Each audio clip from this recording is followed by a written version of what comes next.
पटना में फ्रेंचाइजी के नाम पर करोड़ों रुपए की ठगी करने वाले आरोपी दंपत्ति राहुल कालरा और रुचिका कालरा को पुलिस ने गुरुग्राम से गिरफ्तार कर लिया है। पुलिस का दावा है कि दोनों आरोपी विदेश भागने की तैयारी में थे और यूएई जाने के फिराक में थे। मंगलवार को आयोजित प्रेस कॉन्फ्रेंस में एसडीपीओ सदर 2 कामाख्या नारायण सिंह ने बताया कि राहुल कालरा और उसकी पत्नी पर एक प्रतिष्ठित वॉशिंग कंपनी की फ्रेंचाइजी दिलाने के नाम पर लोगों से बड़े पैमाने पर ठगी करने का आरोप है।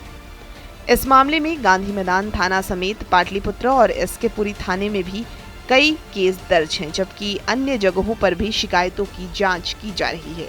पुलिस के अनुसार वॉशिंग एक्सप्रेस नाम से चल रही कंपनी के जरिए आरोपियों ने लोगों को निवेश पर भारी मुनाफे का लालच दिया। फ्रेंचाइजी देने के नाम पर लाखों करोड़ों रुपए वसूले गए, लेकिन न तो व्यवसाय शुरू कराया गया और न ही पैसे लौटाए गए।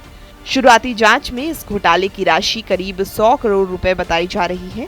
एसडीपीओ ने बताया कि कोर्ट से गिरफ्तारी वारंट मिलने के बाद पुलिस टीम आरोपियों की तलाश में गुरुग्राम पहुंची, जहां एक होटल से दोनों को गिरफ्तार किया गया। गिरफ्तारी में हरियाणा पुलिस ने भी सहयोग किया। ये गांधी मैदान में राहुल कालरा और रुचिका कालरा सहित अन्य 11 व्यक्तियों के विरुद्ध 4 कांड दर्ज हैं। इसके अलावा पाटलिपुत्रा में थाने में और एसके-पुरी थाने में भी कांड दर्ज है। इसके अलावा भी अन्य थानों में इनके विरुद्ध कांड दर्ज होने की सूचना है, उसका हम लोग सत्यापन करा रहे हैं। ये मामला ऐसा है कि एक कंपनी है रोंड्रेला लिंड्रोमेट प्राइवेट लिमिटेड वॉशिंग एक्सप्रेस। ये कपड़ों की धुलाई की कंपनी है, कपड़े धुलाई करती है, बड़ी कंपनी है। इसके कंपनी के डायरेक्टर राहुल कालरा हैं, रुचिका कालरा हैं, राहुल कालरा के भाई हैं।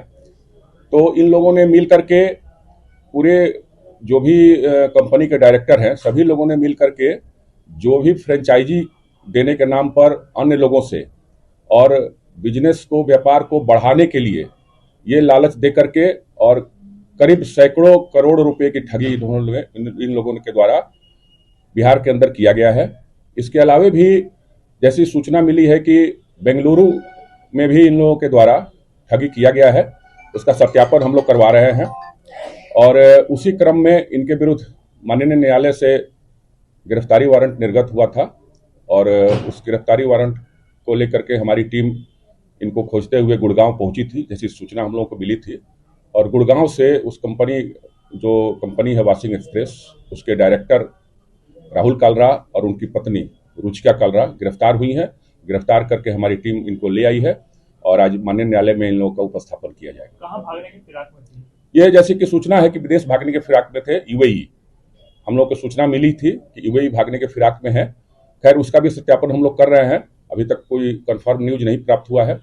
और इसके अलावा अन्य लोग भी इस कांड में जो अभी तक फरार हैं, उनकी भी गिरफ्तारी का प्रयास हम लोग जारी रखे हुए। ये रहने वाले कहाँ के मूल रूप से? ये मूल रूप से हरियाणा के रहने वाले हैं, लेकिन पटना में इनका अपना निवास स्थान है।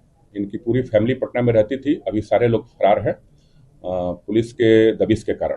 ये पटना कब आए हरियाणा से? क्या ठगी करने के लिए आए थे या कई सालों से यहाँ रह रहे हैं? नहीं, कई सालों से यहाँ रह रहे हैं और ये जो कंपनी हमने बताया उस कंपनी को ये संचालित कर रहे हैं, काफी दिनों से है और काफी लोगों से इन लोगों के द्वारा ठगी किया गया है। इनकी गिरफ्तारी कहाँ से हुई? इनकी गिरफ्तारी गुरुग्राम से हुई है।